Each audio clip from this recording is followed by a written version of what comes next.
প্রিয় শিক্ষার্থীরা, আজকে তোমাদের জন্য আমি নিয়ে এসেছি নাউনের ক্লাস। তোমরা জানো আগের ক্লাসে আমরা পার্টস অফ স্পিচ নিয়ে আলোচনা করেছিলাম, তারই ধারাবাহিকতায় আজকে নাউন দিয়ে শুরু করব এবং প্রত্যেকটা পার্টস অফ স্পিচকে আমরা আলাদা করে একটু ডিটেলসে পড়ার চেষ্টা করব এবং বুঝবো। গ্রামার বোঝার জিনিস, যে কোনো গ্রামার বোঝার জিনিস, মুখস্থ করার জিনিস না। আমি চেষ্টা করব তোমাকে সুন্দর করে বোঝানোর। আশা করি তোমরা আমার সাথে থাকবে। চলো আজকে আমরা পড়ব নাউন। তো আমরা জানি নাউন মানে নাম। নাউন মানে কি? নাম। আবার নাউনের বাংলা হলো বিশেষ্য পদ। নাউনের বাংলা কি? বিশেষ্য পদ।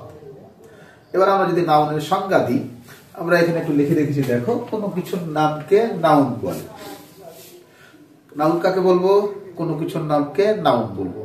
নাউন এমন একটা জিনিস, তুমি যদি ডানে তাকাও যা দেখবে, যেটা দেখতে পাবে সেটা নাউন। তুমি যদি বামে তাকাও যেটা দেখতে পাবে সেটাও নাউন। উপরে তাকালে নাউন, নিচে তাকালে নাউন। তুমি নিজেও একটা নাউন। তোমার শরীরে পরিধেয় বস্ত্রটিও নাউন। আমার হাতে যে মার্কারটি দেখতে পাচ্ছি সেটিও নাউন। আমার প্রত্যেকটা অঙ্গ প্রত্যঙ্গ নাউন। অর্থাৎ আমি একটু ছোট করে বলতেই পারি, নয়নে যাহা দেখি তাহাই নাউন। নয়ন মানে কি? চোখ। তুমি চোখে যা দেখো সেটাই নাউন। অর্থাৎ যে ওয়ার্ড দ্বারা কোনো ব্যক্তি, বস্তু, স্থান এর নাম বোঝাই তাকে নাউন বলবো। ঠিক আছে? নাউন কাকে বলবো? যে ওয়ার্ড দ্বারা কোনো ব্যক্তি, বস্তু, স্থান এর নাম বোঝাবে তাকে নাউন বলবো। নাউন 5 প্রকার। নাউন কত প্রকার? 5 প্রকার। অনেক রকম প্রকারভেদ আছে। আজকে আমরা এই ইন জেনারেল 5টা নাউন পড়বো। অন্য ক্লাসে অন্য কিছু পড়বো। আজকে ইন জেনারেল 5টা নাউন পড়বো। নাউন যদি আমরা 5 প্রকার ধরি, আবার অনেকগুলো নাউন কি আছে, অন্য প্রকারভেদ কি আছে? কনক্রিট নাউন আছে, অ্যাবস্ট্রাক্ট নাউন আছে, কাউন্টেবল নাউন আছে, আনকাউন্টেবল নাউন আছে। ওগুলো অন্য ক্লাসে না হয় করবো। আজকে আমরা এই 5টা নাউন করবো। দেখো, 5টা নাউনের মধ্যে প্রথম নাউন হলো প্রপার নাউন। কি নাউন? Proper noun. তারপরে common noun, collective noun, material noun, abstract noun. কি বললাম? Proper noun, common noun, collective noun, material noun, abstract noun. তাহলে আমরা চলো একটু দেখি প্রত্যেকটা নাউনগুলো আমরা কিভাবে। আমরা একটা বোর্ড সাজিয়েছি, একটা ছক সাজিয়েছি, সেই ছক অনুযায়ী আমরা একটু পড়ব। দেখো, প্রথমে দেখো নাউন বিশেষ্য পদ। কোনো কিছুর নামকে নাউন বলে। বললাম প্রপার নাউন পড়বো আমরা। প্রপার নাউন হলো নামবাচক বিশেষ্য। যে ওয়ার্ড দ্বারা কোনো ব্যক্তি, স্থান বা বস্তুটা হবে গণনা করা যায় এমন বস্তু, এর যদি নির্দিষ্ট নাম বুঝায়, দেখো কি বুঝাবে? নির্দিষ্ট নাম বুঝাবে। কারণ নির্দিষ্ট নাম বুঝাবে, ব্যক্তির নির্দিষ্ট নাম, স্থানের নির্দিষ্ট নাম, বস্তুর নির্দিষ্ট নাম বুঝাবে। যদি বুঝায় তবে সেটা হবে প্রপার নাউন। ঠিক আছে? তো দেখো নাম উদাহরণ দেখো। ব্যক্তির নির্দিষ্ট নাম রানা, রাজা। অর্থাৎ পৃথিবীতে যতটি মানুষ আছে তাদের প্রত্যেকের একটা একটু করে নাম আছে, ওই নামটা প্রপার নাউন। ঢাকা, পৃথিবীতে যতটি স্থান আছে প্রত্যেকটার একটা নির্দিষ্ট নাম আছে। তোমার গ্রামের বাড়িরও একটা নির্দিষ্ট নাম আছে, এলাকার গ্রামের একটা নির্দিষ্ট নাম আছে, তোমার উপজেলার নির্দিষ্ট নাম আছে, তোমার জেলার নির্দিষ্ট নাম আছে, বিভাগের আছে, দেশের নাম আছে।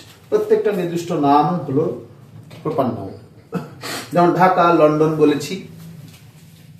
এবার আমরা করব কমন নাউন। কমন নাউন কি জিনিস? কমন নাউন হলো জাতিবাচক বিশেষ্য। কেমন জাতিবাচক বিশেষ্য? কমন নাউনটা তোমাকে একটু বোঝাই। মনে করো তুমি একটা বালক, তোমার বয়স 14-15 বছর বয়স। বাংলাদেশে ওই বয়সী ছেলেদের বলা হয় বালক, ইংরেজি নাম হলো বয়। তুমি যদি এখন আমেরিকা বা ব্রিটেন বা কানাডায় যাও, ওই বয়সী ছেলেটাকে ওরা বয় বলে ডাকে। আমরা ওই বয়সী ছেলেটাকে 14-15-16 বছর বয়সী ছেলেটাকে বয় বলে ডাকি বা বয়। বাইরের দেশে ইংরেজিতে ওই বয়সী ছেলেটা কি বলে ডাকে? বয়। এই বয়সী মেয়েটাকে গার্ল বলি, ওই বয়সী মেয়েটাকে ওরাও গার্ল বলে। অর্থাৎ যে নামটা পৃথিবীর সব জায়গায় এক নামে ব্যবহৃত হয়, এখানে তোমার বাড়ির পাশ দিয়ে যে জলধারা বয়ে গেছে সেটা নদী, রিভার। মনে করো যে আমেরিকায় যে জলধারা বয়ে গেছে ওটার নাম তো নদী, ওটা রিভার। তাহলে এখানে ওই জায়গাটার নাম, ওই জলধারার নাম রিভার, বিদেশেও ওই জায়গাটা জলধারার নাম হলো রিভার। যে ওয়ার্ডটা পৃথিবীতে সব জায়গায় একই নামে পরিচিত, সাধারণ নামে পরিচিত, ওই ওয়ার্ডটাকে কমন নাউন বলবো। যেমন ফুলের ইংরেজি ফ্লাওয়ার। এই ফ্লাওয়ার শব্দটা তুমি যদি অস্ট্রেলিয়া যাও, একই, যে যে জিনিসটা ফুটে সুন্দর দেখতে সেটাই ফ্লাওয়ার। এরকম যদি কোনো বস্তু, কোনো ব্যক্তি, কোনো প্রাণী সারা বিশ্বে এক নামে পরিচিতি পায় সেটা হলো কমন নাউন। যেমন দেখো, বয় বলেছিলাম, রিভার বলেছিলাম, ফ্লাওয়ার বলেছিলাম, সিটি। পৃথিবীতে যতটি মোটামুটি একটু ভালো শহর আছে, শহরের ইংরেজি হলো সিটি। বাংলাদেশের Dhaka city, London city, new York city, এগুলো সব একই নাম, সিটি। অর্থাৎ একই নাম যদি হয়, সাধারণ নাম যদি হয়, তাহলে তখন সেটাকে আমরা বলবো কমন নাউন। ঠিক আছে, এবার আসি কালেকটিভ নাউন। আমরা জানি কালেকশন মানে সংগ্রহ। ঠিক আছে, কালেকশন মানে কি? সংগ্রহ। মানে সংগ্রহ শব্দের অর্থ কি? সংগ্রহ কি জিনিস? এক জায়গায় থাকবে। আর যদি কোনো ব্যক্তি, বস্তু, প্রাণী কয়েকটা মিলে একটা জায়গায় থাকার পর একটা নির্দিষ্ট নাম পাই, তখন তাকে বলবো আমরা কালেকটিভ নাউন।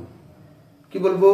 মনে করো একটা পরিবারে 5 জন সদস্য আছে, তাহলে 5 জন সদস্যের আলাদা আলাদা নাম আছে, আছে তো?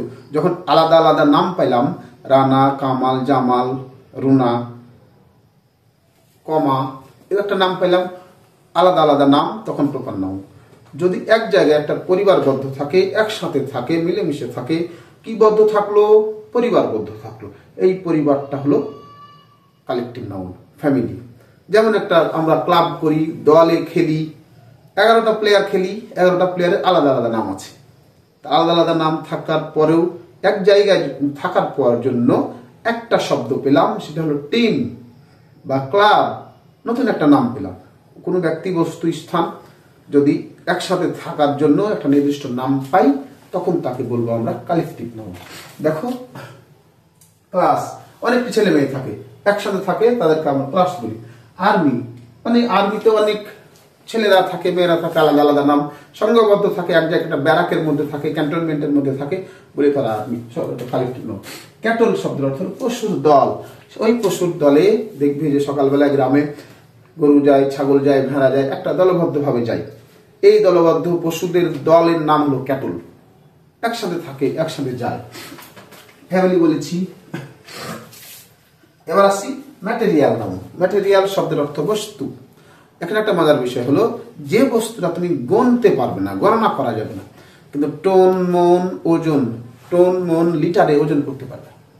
কিসে? টন, মন, লিটার, কেজি ওজন করতে পারবে, কিন্তু তুমি গণনা করতে পারবা, তাকে বলবো আমরা ম্যাটেরিয়াল নাউন। ম্যাটেরিয়াল নাউন প্রথম শর্ত হলো গণনা করতে পারা যাবে না। যদি গণনা করতে পারা যায় সেটা ম্যাটেরিয়াল নাউন হবে না, সেটা হবে, যদি নাম পাই সেটা হবে প্রপার নাউন। যেমন দেখো, ওয়াটার তুমি গণনা করতে পারবে না, আয়রন লোহা গণনা করতে পারবে না, গোল্ড ক্যারেটে বিক্রি হয়, ওজনে বিক্রি হয়, গোল্ডের পরিমাপের এককের নাম হলো ক্যারেট। স্যান্ড মানে বালি, অয়েল মানে তেল, এই সমস্ত জিনিস তুমি গণনা করতে পারবে না। যে সমস্ত বস্তু গণনা করতে পারবে না তাদেরকে বলবো আমরা ম্যাটেরিয়াল নাউন। গুরুত্বপূর্ণ হলো অ্যাবস্ট্রাক্ট নাউন। অ্যাবস্ট্রাক্ট নাউন একটু মোটামুটি ভাবসাব নিয়ে থাকে, একে বলবো আমরা ভাববাচক বিশেষ্য। বাচক বিশেষ্য, ভাববাচক বিশেষ্য। যে ওয়ার্ড দ্বারা কোনো ব্যক্তি বা বস্তুর দোষ, গুণ, অবস্থার নাম প্রকাশ করে, নট দোষ গুণ অবস্থা প্রকাশ করবে। যদি দোষ গুণ অবস্থা প্রকাশ করে সেটা অন্য পার্টস অফ স্পিচ হবে। কি করবে? দোষ গুণ অবস্থার নাম প্রকাশ করবে। যদি দোষ গুণ অবস্থার নাম প্রকাশ করে, দেখো, অনেস্টি লোকটির সততা, একটা গুণের নাম।